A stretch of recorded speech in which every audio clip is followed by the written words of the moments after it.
नमस्कार. BMS first year रचना शारीर याच्या paper 2मधील आज आपण डायजेस्टिव्ह सिस्टीम याचा लास्ट पार्ट म्हणजे पार्ट 4चा व्हिडिओ बघणार आहे. त्यामध्ये आपण राहिलेल्या ज्या डायजेस्टिव्ह सिस्टीमच्या आपल्या नोट्स आहेत पूर्ण सिलेबस कॉपीनुसार त्या आपण बघणार आहे. त्यामध्ये आपलं लिव्हर, स्प्लीन आणि पॅनक्रियाज हे 3 मेन ऑर्गन राहिलेले आहेत. तर त्याच्याच नोट्स आज आपण या व्हिडिओमध्ये बघणार आहे. त्याच पद्धतीने जर तुम्ही डायजेस्टिव्ह सिस्टीमचे पार्ट 1, पार्ट 2 आणि पार्ट 3चे व्हिडिओ बघितले नसतील तर ते सुद्धा एकदा अवश्य बघा आणि त्याच्या नोट्स तुम्ही लिहून घ्या व त्या प्रॅक्टिस करा, कारण ते सुद्धा तुम्हाला खूप इम्पॉर्टंट आहे. त्यामध्ये सुद्धा जे महत्त्वाचे SAQ, LAQ आहेत ते आपण त्याच्या नोट्स बघितलेले आहेत.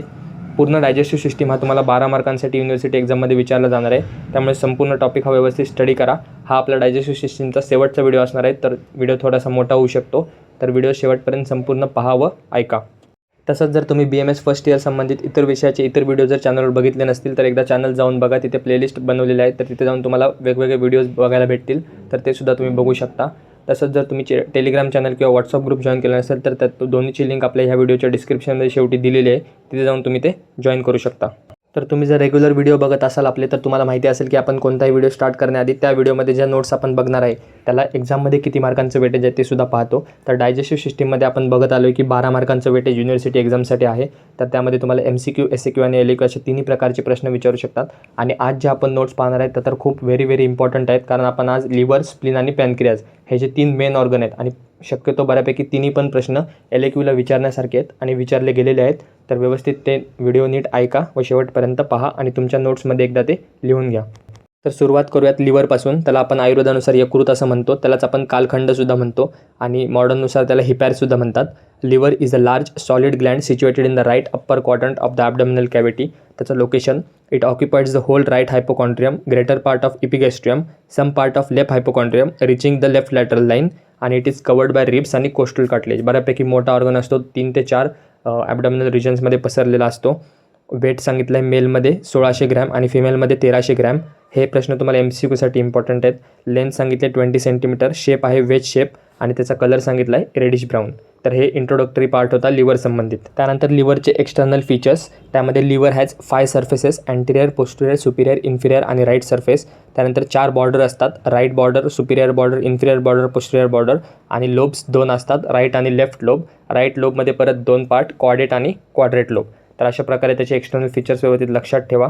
त्यानंतर पुढे तुम्हाला एक डायग्रामसुद्धा 1-2 डायग्रामसुद्धा दिसतील, ते सुद्धा तुम्हाला जेव्हा आपण लिव्हर बघतोय, समजा जो ऑर्गन बघतोय तर त्याचा डायग्राम तुम्हाला पेपरमध्ये एखाद दुसरा डायग्राम तरी काढणं अपेक्षित आहे. त्यानंतर out of this 5 surfaces only inferior surface is well defined, other surfaces are more or less continuous with each other. त्यानंतर इन्फिरियर बॉर्डर ही शार्प असते अँटिरियरली आणि समवॉट राऊंडेड असते लॅटरली. त्याच्यामध्ये 2 लोब्स आपण बघितले होते, राईट आणि लेफ्ट लोब. त्याच्या अँटिरियरली असतं लिगामेंटम फॅल्सिफॉर्म, त्यानंतर पोस्टिरियरली लिगामेंटम वेनोसम आणि inferiorly ligamentum teres. Right lobe much larger than left lobe, forms the 5/6 part of the liver. Presents त्याच्यामध्ये 2 लोब बघितले होते, कॉर्डेट लोब आणि क्वाड्रेट लोब. क्वाड्रेट लोब हा पोस्टरल सर्फेसला असतो आणि क्वाड्रेट लोब इन्फिरियर सर्फेस. त्यानंतर quadrate lobe situated on the posterior surface of right lobe of the liver, bounded by on the right side inferior vena cava, on the left side ligamentum venosum, inferiorly porta hepatis आणि त्याच्यावरती असतं superior surface. Quadrate lobe मध्ये situated on the inferior surface, rectangular in the shape, bounded anteriorly by inferior border, posteriorly by porta hepatis, right side ला fossa of gallbladder आणि left side ला ligamentum teres. हे जेव्हा तुम्ही diagram बघाल तेव्हा तुम्हाला आणखीन गोष्टी क्लिअर होतील. त्यामुळे कधी पण थेरी बघत असताना, ऑर्गनची ॲनाटॉमी बघत असताना डायग्रामसुद्धा बघणं गरजेचं आहे. Left lobe much smaller than right lobe, forms the 1/6 part of the liver. मगाशी आपण बघितलं राईट लोब हा 5/6 पार्ट फॉर्म करतो, मग राहिलेला 1/6 हा लेफ्ट लोब फॉर्म करतो. Flatten from the about downwards.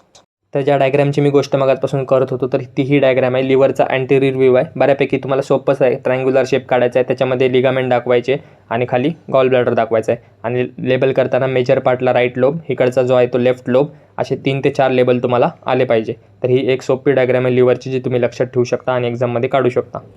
त्यानंतर रिलेशन्समध्ये आता आपण लिव्हरचे रिलेशन्स बघणार आहे. पेरिटोनियल रिलेशनमध्ये most of the liver is covered by peritoneum except the bare area.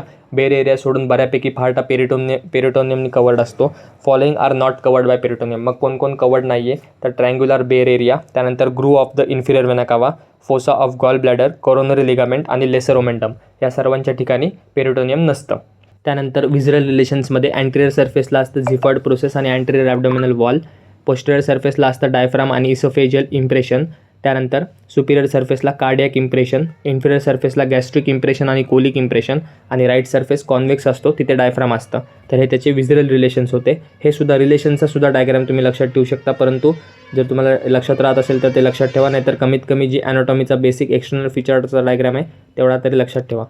त्यानंतर next ligament of the liver. 2 प्रकारचे लिगामेंट असतात लिव्हरमध्ये, फॉल्स लिगामेंट आणि ट्रू लिगामेंट.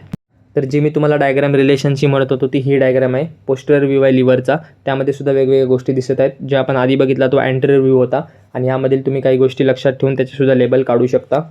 त्यानंतर नेक्स्ट आता फॉल्स लिगामेंट. जे आपण 2 लिगामेंट बघितले होते लिव्हरमध्ये, त्यापैकी फॉल्स लिगामेंटमध्ये कोणत्या आहेत? Ligamentum falciform, left triangular ligament, right triangular ligament आणि कोरोनरी लिगामेंट. त्यानंतर ट्रू लिगामेंट्समध्ये लिगामेंटम टेरेस आणि लिगामेंटम व्हेनोसम.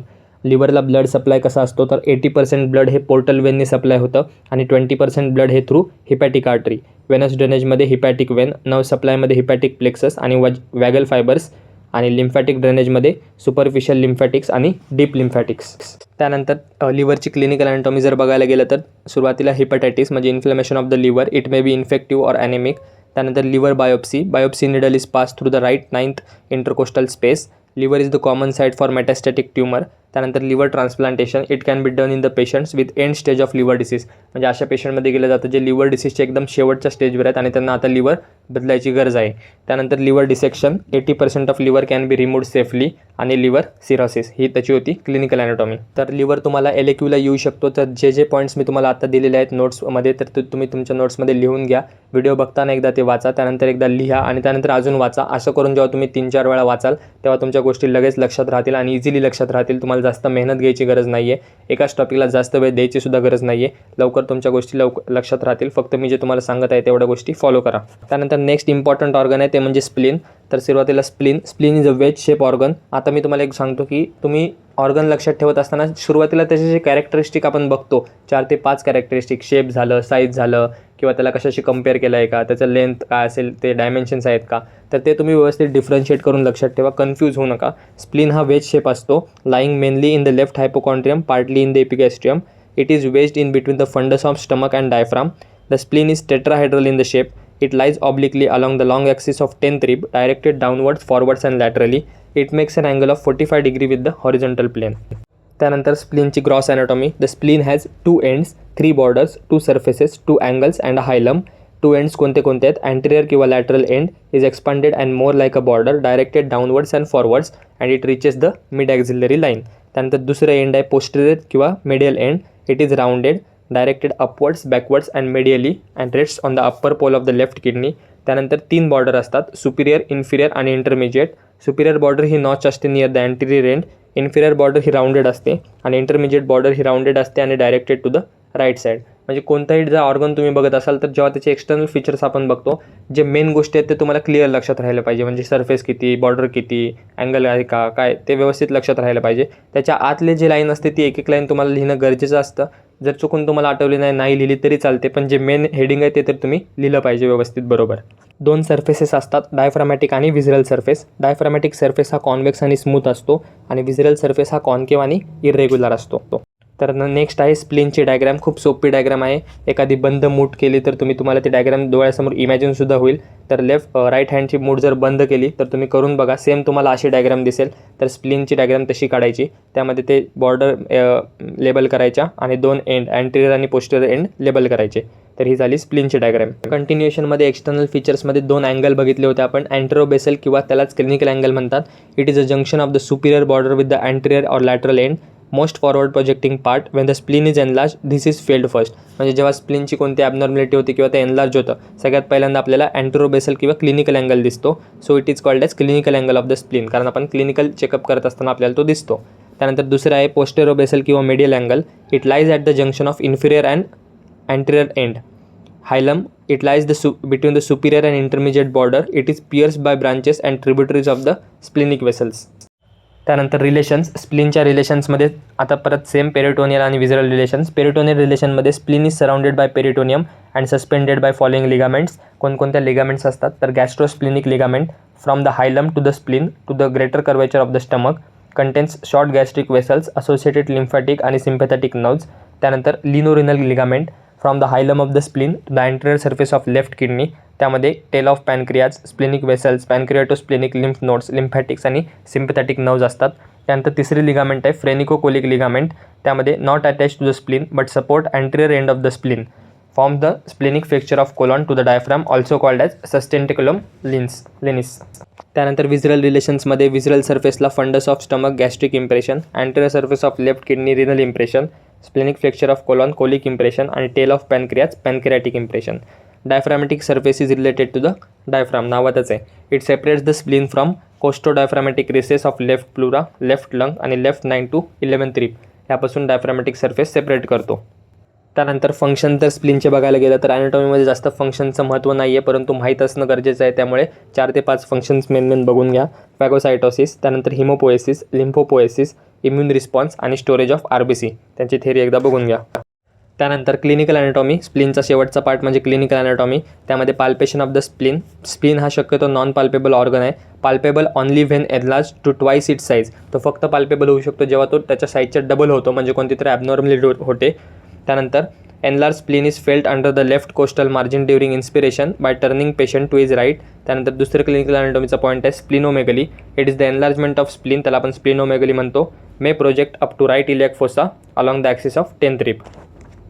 नेक्स्ट आहे स्प्लेनेक्टॉमी, म्हणजे surgical removal of the spleen. त्यानंतर स्प्लिनिक पंक्चर, स्प्लिनिक इन्फेक्शन, त्यानंतर पार्शियल स्प्लिनेक्टॉमी, बँटीस डिजीज, हे सर्व स्प्लीनची क्लिनिकल ॲनाटॉमी होती. त्यानंतर आता आपला डायजेस्टिव्ह सिस्टीमचा सुद्धा लास्ट पार्ट, ह्या व्हिडिओचा सुद्धा लास्ट पार्ट. डायजेस्टिव्ह सिस्टीमचा व्हिडिओ सिरीज खूप मोठी चालली, त्याचे 4 पार्ट्स बनले, परंतु ते 4ही पार्ट्स तुम्ही व्यवस्थित बघा, शेवटपर्यंत नीट सर्व व्हिडिओ ऐका, त्याच्या नोट्स लिहा, कारण डायजेस्टिव्ह सिस्टीमला 12 मार्कांचं वेटेज युनिव्हर्सिटी एक्झाममध्ये दिलेलं आहे आणि तो टॉपिक खूप महत्त्वाचा आहे. सर्व पॉईंट्स हे त्यामध्ये SAQ आणि LAQच्या दृष्टीने महत्त्वाचे आहेत. कोणता असं सांगू शकत नाही की फिक्स हाच येईल. सर्व पॉईंट जर व्यवस्थित केले तर तुम्हाला काही शंका राहणार नाही. तर पॅनक्रियाज बघूयात. पार्ट्समध्ये the pancreas is divided into head, neck, body आणि टेल. पॅनक्रियाज 4 भागामध्ये डिवाइड केला. त्यामध्ये हेड बघूया. It is enlarge, flatten, right end of pancreas, situated within the C-shaped curve of the duodenum. ड्युओडेनममध्ये सिच्युएटेड असतो. त्याला 3 बॉर्डर असतात, सुपिरियर, इन्फिरियर आणि राईट लॅटरल. 2 सर्फेस असतात, अँटेरियर आणि पोस्टिरियर, आणि 1 प्रोसेस असते, ती अनसिनेट प्रोसेस. त्याच्या रिलेशन्समध्ये superior border is overlap bye first part of duodenum related to the superior pancreaticoduodenal artery. Inferior border third part of ड्युओडेनमशी रिलेटेड आहे. त्यानंतर राईट लॅटरल बॉर्डर ही रिलेटेड आहे सेकंड पार्ट ऑफ ड्युओडेनमशी. तर व्यवस्थित तुम्ही ड्युओडेनममध्ये स्थित असतो पॅनक्रियाज, एवढं तर क्लिअर झालं. मग त्याची कोणती बॉर्डर कोणत्या पार्टशी रिलेटेड आहे एवढं तुम्ही क्लिअरली लक्षात ठेवा आणि ते थेरॉटिकली तुमच्या शब्दात लिहा. त्यानंतर anterior surface is related to the first part of duodenum, transverse colon. त्यानंतर jejunum is separated by peritoneum. Posterior surface is related to inferior vena cava, terminal part of renal veins, bile duct. Uncinate प्रोसेसच्या anteriorly Superior mesenteric vessel असतात आणि पोस्टिरियरली अओर्टा असतो. त्यानंतर जसं आपण बाकी liver आणि स्प्लीनच्या सुद्धा डायग्राम बघितल्या, त्याचप्रमाणे पॅनक्रियाची सुद्धा एक सोपी डायग्राम आहे. सुरुवातीला काय करायचं, एक ड्युओडेनमची ट्यूब काढायची, त्यामध्ये first, second, third, fourth part दाखवायचा आणि त्यामध्ये पॅनक्रियाज दाखवायचा आणि राईट साईडला स्प्लीन असतो आणि त्यामध्ये जे आपण 4 पार्ट्स बघितले, हेड, नेक, बॉडी, टेल, ते लेबल करायचे. ही झाली पॅनक्रियाजची simple diagram.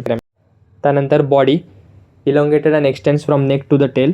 It has 3 borders, anterior, superior आणि इन्फिरियर, आणि 3 सर्फेस, अँटेरियर, पोस्टिरियर आणि इन्फिरियर सर्फेस. त्यानंतर रिलेशन्समध्ये अँटेरियर बॉर्डरला अटॅचमेंट असते रूट ऑफ ट्रान्सवर्स मेसोकोलॉनची, सुपिरियर बॉर्डरला coeliac trunk over the tuber omentum. त्यानंतर on right side hepatic artery, left साईडला splenic artery, inferior बॉर्डरला superior mesenteric vessels. त्यानंतर बॉडीचा अँटेरियर सर्फेस हा कॉन्केव्ह असतो, covered by peritoneum, related to the lesser sac and stomach. त्यानंतर posterior surface हा devoid of peritoneum असतो, म्हणजे पेरिटोनियम ॲब्सेंट असतं, related to the aorta. It is the origin of superior mesenteric artery, left crus of the diaphragm, left suprarenal gland, left kidney, left renal vessels आणि splenic vessels. त्यानंतर inferior surface is covered by peritoneum and related to the duodenal jejunal flexure, coils of the jejunum आणि left colic flexure. त्यानंतर body झाली आता tail. तिसरा part आहे tail, head, body, tail, left end of the pancreas, lies in the lienorenal ligament with the splenic vessels. त्यानंतर डक्ट्समध्ये exocrine pancreas drained by 2 ducts, main pancreatic duct of the Wirsung आणि accessory pancreatic duct of Santorini. हे 2 ducts असतात, ते आपण बघणार आहे. Main pancreatic duct of विर्संगमध्ये 3 mm ऑफ डायमीटर असतो, lies near the posterior surface of the pancreas, begins in the tail and reaches the head, receives the small tributary showing V-shaped pattern, that is herringbone pattern, related to the bile duct which lies on its right side. This duct enters the wall of second part of duodenum and join to form the hepatopancreatic ampulla of the water, which opens by a narrow mouth of summit of major duodenal papillae 8 to 10 cm distal to the pylorus. त्यानंतर दुसरी आहे accessory pancreatic duct of Santorini. It opens in the lower part of head crosses the front of main duct and opens into the duodenum at the minor duodenal papillae. The papillae of the accessory pancreatic duct is situated 6 to 8 cm distal to the pylorus. त्यानंतर आपण पॅनक्रियाचा blood supply जर बघायला गेलं तर arterial supply mainly by the branches of splenic artery. त्यानंतर superior and inferior pancreaticoduodenal arteries. Venous drains into the splenic veins, superior mesenteric आणि portal vein. Lymphatic ड्रेनेजमध्ये pancreaticosplenic, coeliac आणि सुपिरियर मेजेंट्रिक लिम्फ नोड्स. आणि nerve सप्लायमध्ये vagus nerve. त्यानंतर डेव्हलपमेंटमध्ये arises as a larger dorsal bud and smaller ventral bird uncinate process and inferior part of the head of pancreas आणि dorsal bird part of head, whole of neck, body and tail of pancreas. त्यानंतर त्याची theory बघून घ्या. त्यानंतर शेवटचा part आहे आपला clinical anatomy. पॅनक्रियासचा सुद्धा शेवटचा पार्ट आहे आणि आपल्या डायजेस्टिव्ह सिस्टीमचा सुद्धा शेवटचा पार्ट आहे, तो म्हणजे पॅनक्रियासची क्लिनिकल ॲनाटॉमी. Deficiency of insulin causes diabetes mellitus. Deficiency of pancreatic enzymes causes digestive disturbances. त्यानंतर carcinoma is common in the head of pancreas. त्यानंतर acute pancreatitis, pancreatic cyst form होते. त्यानंतर pancreatic pain is felt in the back and in the front of abdomen refer to the epigastrium आणि angular pancreas. तर ही होती clinical anatomy of pancreas.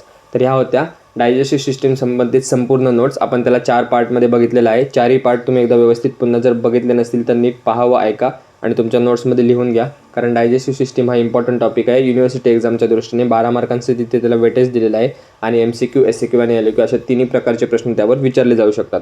तर हा जर video तुम्हाला आवडला असेल तर व्हिडिओला लाईक करा, चॅनलला सबस्क्राईब करा, तुमच्या इतर मित्रांमध्ये शेअर करा. तसंच जर टेलिग्राम चॅनल आणि व्हॉट्सअप ग्रुप जॉईन केला नसेल तर दोन्हीची लिंकसुद्धा व्हिडिओच्या डिस्क्रिप्शनमध्ये दिलेली आहे. शेवटी तिथे जाऊन तुम्ही जॉईन करू शकता. आपण भेटूया पुन्हा लवकरच अशाच एका नवीन व्हिडिओमध्ये नवीन टॉपिकसोबत. धन्यवाद. So guys, subscribe Ayurveda Essence for more such videos. You will get all handwritten notes here.